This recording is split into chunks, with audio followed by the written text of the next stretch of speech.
Welcome to the inaugural episode of Glances Through the Gateway, the official podcast of the Washington County Historical Society. Let me take a moment here to introduce myself. I am Sean Pallas, and I work for WCHS as the site manager of the Warden's House Museum, which was constructed for the warden of the original Minnesota State Prison in 1853 and is located just north of historic downtown Stillwater. The Washington County Historical Society was founded in 1934 and currently has about 750 active members. Today, WCHS gives tours to thousands of people every year through our two museums, organizes events with historical connections, and presents pieces of Washington County history to the public in a number of ways. And today I'd like to talk to you about one of those ways. Long-term residents of the St. Croix River Valley will remember Hank Sampson and his Heritage series.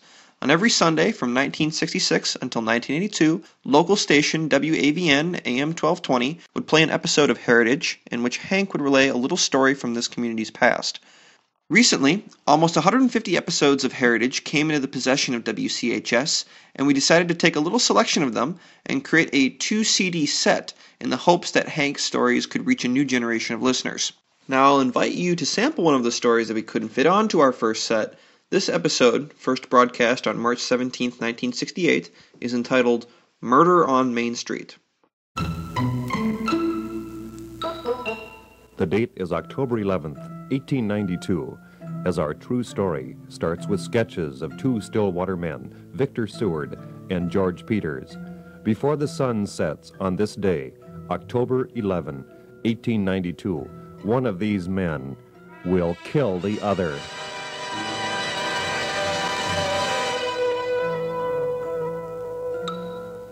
This is our Heritage Historical episode entitled Murder on Main Street.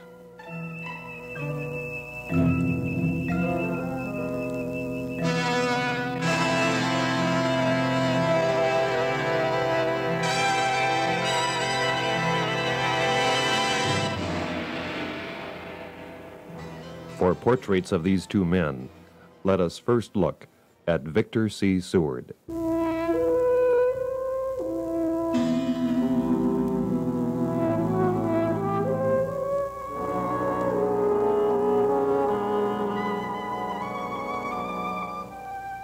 Victor Seward was a handsome man.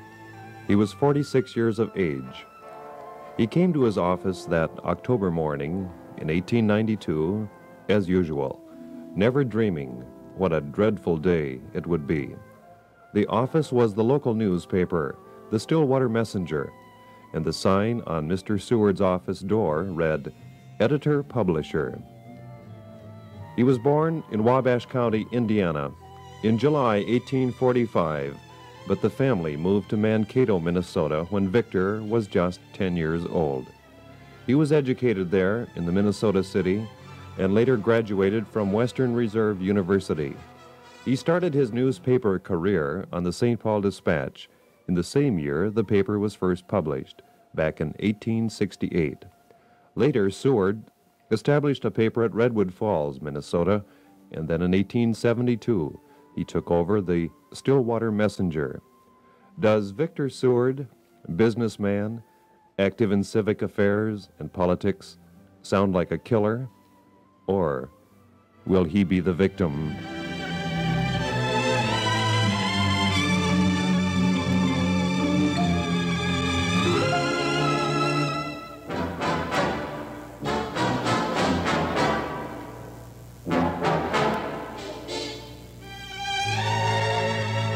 The other man is George Peters.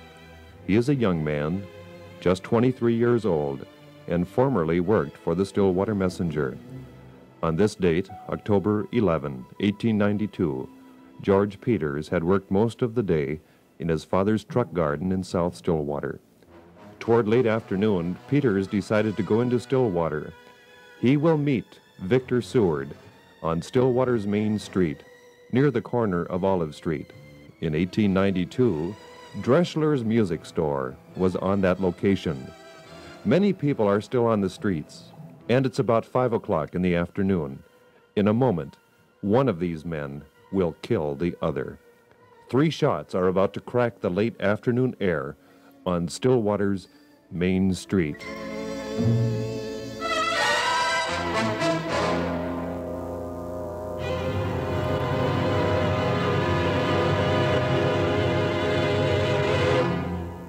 Seward has closed his newspaper office for the day and, with the latest issue tucked under his arm, strides down Main Street, bound for home, where his wife and daughter Mabel are busily preparing his supper. All of a sudden, out of a doorway steps Peters, former employee of Seward. Their eyes meet for just an instant. Then...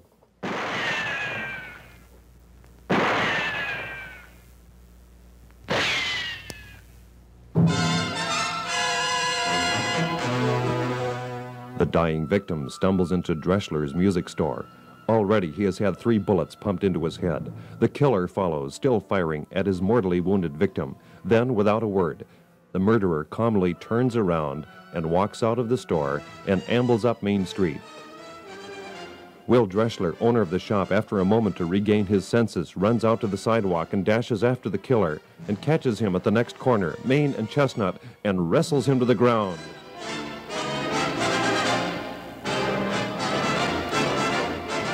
With no thought for his own safety, Dreschler bravely subdued the assailant, and now police were at his side to take command. Back in the music shop, the victim lay dying. Dr. W.H. Kane was in his office nearby and came running after he heard the gunshots. He pushed his way through the gathering crowd. Dr. Kane was joined later by Drs. T.C. Clark and Dr. E.O. Freelig. The victim, with life ebbing away, is then carried to his home and will be dead by morning.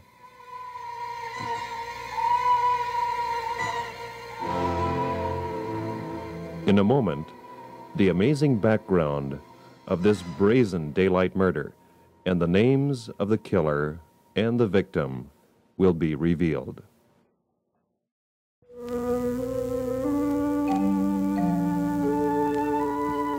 Now for the conclusion of today's Heritage True Story out of history. It was generally known that George Peters was mentally disturbed, but was he deranged enough to perform this terrible deed? Yes, he was.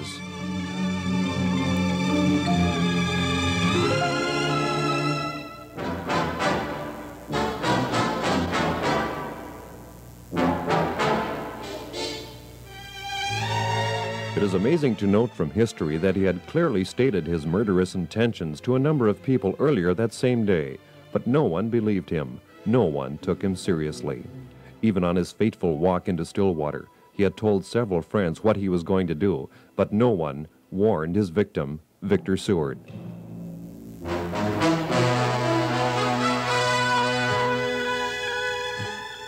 Peters held some grievances against his former employer and actually had gone to Seward's office at the Stillwater Messenger. Printer Nick Nelson was alone there at the time and told Peters that Seward had left for the day. Thus, with his concealed revolver, did Peters pursue his victim down Main Street in Stillwater. It was mentioned that Seward did not live to see the dawn of October 12, 1892, but died in his home, which is now the convent of St. Mary's Catholic Church. A portrait of Mr. Seward now hangs in the Washington County Historical Society.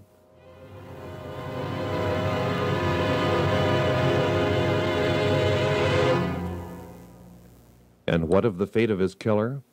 Peters was committed to a hospital for the mentally insane. History records nothing further about this murder on Main Street, another part of our St. Croix Valley heritage.